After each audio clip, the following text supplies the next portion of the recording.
bakit nagkakaganyan? Lumulutang nasasayang ang buhay mo, at ang ibinulong ng iyong puso.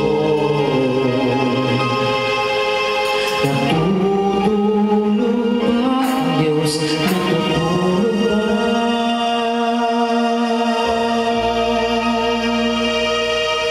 At ikaw ay kaagad sumusuko, konting hirapan, konting pagsubok lamang. Bakit ganyan? Nasaan ang iyong tapang?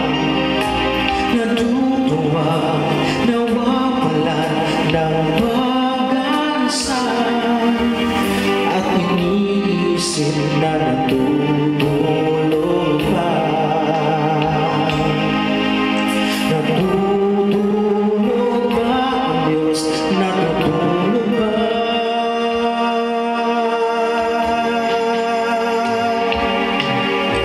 Sinapin mo, pilitin mo, ibayar ang iyong puso, nang ikaw ang humubog sa iyong bukas.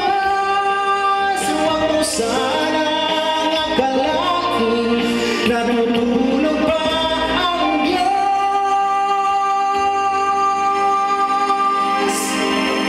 Ang buhay mo ay mayroong halaga sa Kanya.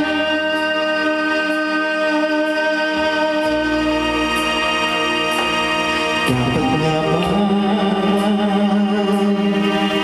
na ikaw ay maghintay, at ibugin ba, pilitin ba ng tadhana? Gawin mo na kung ano ang nararapat. Magsikap ka at magtiwala sa